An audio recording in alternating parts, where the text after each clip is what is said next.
All right, the 11 o'clock update is officially in from the National Hurricane Center. So let's bring you the very latest on Major Hurricane Beryl.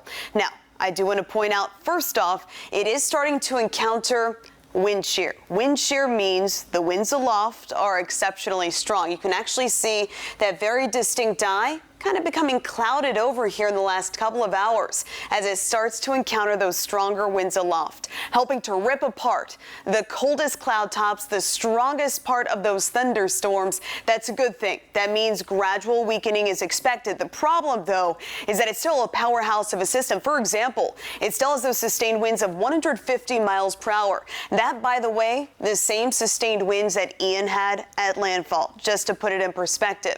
So even though we have seen some slight weakening throughout the day, we are still dealing with an exceptionally strong Category 4 hurricane tonight. Gust at 185 miles per hour. That central pressure has risen a couple of millibars, so that's certainly a good sign. Right now, it's centered just to the south of Haiti, and it's about 300 miles to the east of Kingston, Jamaica. Jamaica, by the way, tonight on high alert, where a major hurricane, Category 3, is expected to hit there tomorrow. Exceptionally damaging conditions are a big concern. Catastrophic storm surge as well, of course, for the island nation. Thereafter, it moves toward the Caymans, also where hurricane warnings are in effect for tomorrow night, Thursday morning, where a strong Category 2 is expected to impact that area. And then it's expected to stay Category 2 as it heads toward the Yucatan, toward Cozumel right here, even the northern side of Belize, and crossing over the Yucatan Peninsula. As it does so, it will continue to weaken just because of the terrain.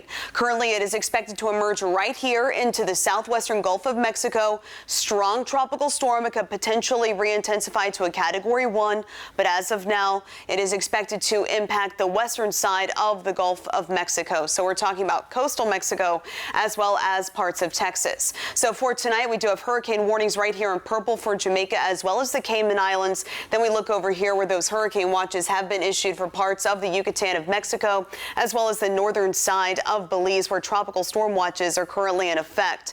Taking you through those forecast models, pretty good consistency with it heading into the Bay of Campeche, and then later in its lifetime, early next week, working its way up toward the Texas area. So storm surge, coastal flooding, heavy rainfall, all things that we will certainly be monitoring closely for the Gulf Coast of Texas. But as of now, it does not pose a threat to the Sunshine State. Behind Beryl, we have another wave of energy right here in the central Atlantic. That said, it's in the wake of such a strong system. I'm not surprised that we've actually seen that probability of further development really decrease. That's, of course, a good thing. Now down to 20%, something, though, that, of course, we will continue to monitor closely.